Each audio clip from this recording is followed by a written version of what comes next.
Hi guys, how are you? Hi. Rachel. Good, how are you? Doing great to start.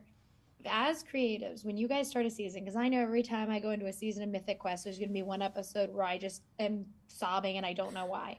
It happens every single season. I know it's happening. As creatives, are you guys looking for how people are reacting to the show in that way and looking at those episodes? Or do those episodes just kind of happen organically in the writing room and you're like, well, now I guess this is that one for this season?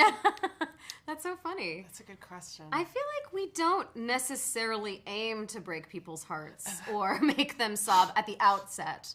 I feel like we kind of we try to follow whatever stories seem the most resonant. Yeah. And then usually if we're doing that, then we end up finding something that touches on, I think, something real and relatable. Yeah, like a great example of that is I think one of our most heartbreaking episodes was the quarantine episode. And part of that came out of literally all of us suddenly stopping work. And so I know I talked a lot to Rob and David about like what that feels like as a person that's so defined by work, to suddenly have it ripped away from you. And we put a lot of that into Poppy's story and what she was feeling. But then also it was like, that was just so on the surface for all of us. Like while we were shooting that episode, we were also living it in real time. So it was just an organic, natural process. And like Ashley said, I think those are the things that hit the most, because if you're engineering to pull people's heartstrings, they feel it. Like they know you're doing something, you're not, it's cloying. Whereas if you just go, no, we're just trying to present these people and make them feel real, like make them feel like somebody your heart will break we're just watching them do like the most basic things. I still remember the episode where we first imply that Dana's into Rachel, and she falls back on that couch, and she's just so like into her own space, and it was like a very small moment, but you're like, oh, I love them, I want them to be together. When it's so sweet, because I was thinking, I was like, because I know the quarantine episode and then the Everlight episode that followed it became why a lot of people got into Mythic Quest, because they heard about it and started watching it. But thinking back to those episodes, Rachel was in such a different place then than she is now in season 4.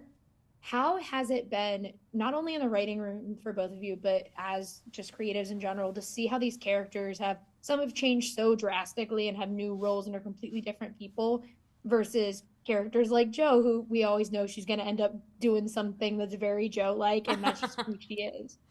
Yeah, it's been really fun with this show because we are a sitcom, but at the same time, we take swings that I think, a traditional sitcom wouldn't necessarily. And so we want to make sure that we're maintaining a certain core to the show so that it always feels like the show, but we also like exploring like how characters can grow, either because it's compelling narratively or because it's funnier or whatever it happens to be.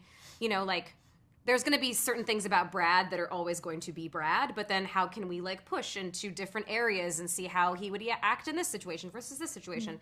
So it's really fun as a writer and then also as an actor, because I think we discovered that probably the funniest version of Rachel is when she is dumb. Very principled, but also very dumb. So we leaned into that more. Let women be dumb. Let women be dumb. I mean, that's like, we don't always have to be the smartest person in the room. No, let us be dumb and have really ridiculous conspiracy theories that we believe in. That was a fun little nugget. We were like, maybe she doesn't believe that the moon landing happened. We have actors that always go with it too, where we're like, hey, we're gonna try this thing out with your character. What do you think? And like they're all up for it, like a little new thing, which is really fun. Yeah, I think it's a really fun thing to like try to explore. And then it opens up different like dynamics between other characters. Like I think we found a dynamic between Rachel and David this season really that fun. we hadn't really found before. Well, and that reminded me from my last quick thing, I did want to ask, because I love the mood landing bit, because wasn't it Rachel also in the beginning of the season who was saying she learned some conspiracy off of TikTok?